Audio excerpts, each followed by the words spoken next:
பொதுவா நம்ம எல்லா சித்தர்களும் வந்து ஜீவ சமாதி அடைந்தவர்கள் அப்படிங்கிறத தான் கண்டிப்பா, நம்ம மென்ஷன் பண்றோம். கண்டிப்பா. அதுல ஒருத்தர் 2 பேர் மட்டும் தான் ஜலசமாதி அப்படிங்கிற ஒரு நிச்சயமா. விஷயத்த வந்து அதுதான் சொன்னேனே, அவங்க நீங்க தேர்ந்தெடுப்பாங்க. குகைக்குள்ள நீங்க பழக்கப்படுத்துறது 12 வருடம். ம். ஒரு குகைக்குள்ள ரொம்ப ஆக்ஸிஜன் கம்மியா இருக்கும். உங்களுடைய பிரீத்திங் வந்து எப்படின்னா, ஆமை மாரி இருக்கும். ம்.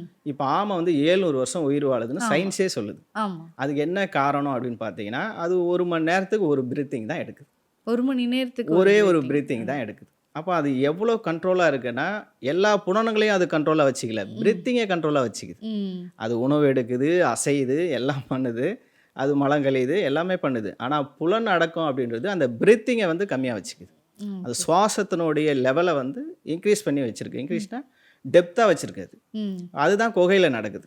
ஓகே. அப்ப அந்த குகையில இருக்கிற அனுபவத்த தான் நீங்க வாட்டருக்கு கொண்டு போறாங்க. ம்.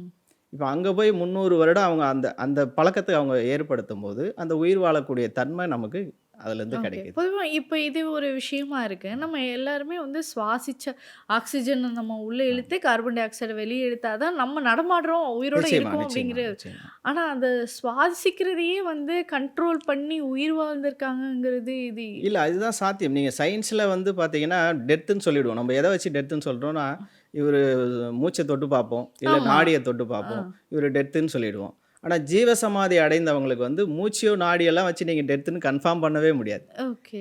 அவங்க என்ன ஆயிருப்பாங்க அப்டின்னா, ஒடுக்கமா இருப்பாங்க. ஆ. அந்த மூச்ச வந்து ஒடுக்கியிருப்பாங்க.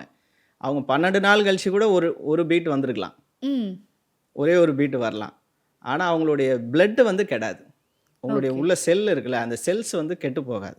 ஓகே. அது கெடாம இருக்கிறப்போ நாம வந்து சமநிலைன்னு சொல்றோம். சமநிலைனா இந்த உடலும் இந்த ஆக்ஸிஜனோட இந்த ஜீவனோட சமநிலைப்படுத்திருக்கு. சலனம் இல்லாம இருக்கு. ம். அப்படின்போது அது ஜீவ சமாதி அப்படின்னு சமாதி நிலை அப்படின்னு ஓகே. சொல்றோம். இந்த உடல பாதுகாக்க தான் செய்றோமோ தவிர எரிச்சிரல இது. ம். ஆனா அவங்க ஆன்மா எங்க போயிடுச்சு அப்படின்னு கேட்டீங்கன்னா, அது பரிணாமத்துக்கு போயிடுச்சு. ஓகே. அது இயற்கையாகவே ஒரு பரிணாமம் இருக்கு. இப்போ நாம சித்தர்கள் மட்டும் தான் அந்த பரிணாமத்த தொடுறாங்களா அப்படின்னா இல்ல. எல்லா மனிதர்களும் தூக்கத்துல அந்த பரிணாமத்த தொட்டுட்டு தான் இருக்கிறோம். ஓகே. நாம உணவு சாப்பிடுறதுனால உயிர் வாழல. அந்த ஆன்மான்ற ஒரு இடத்த நாம தினைக்கும் தூக்கத்துல தொடுறதுனால தான் உயிர் வாழ்றோம். ஓகே. ஆ. ஆனா அது நம்ம ஜாக்கிரதையா செய்யல. சித்தர்கள் ஜாக்கிரதையா செய்றாங்க. ஓகே. இந்த ஆ. ஜாக்கிரதைய கத்துக்கிறதுக்கு என்ன வேணும்னா, பிரீத்திங்க வந்து நீங்க குறைக்கணும். ம். இந்த பிரீத்திங்க நீங்க உணரணும்னு சொல்றாரு. குறைக்கிறதுனா உணரணும்.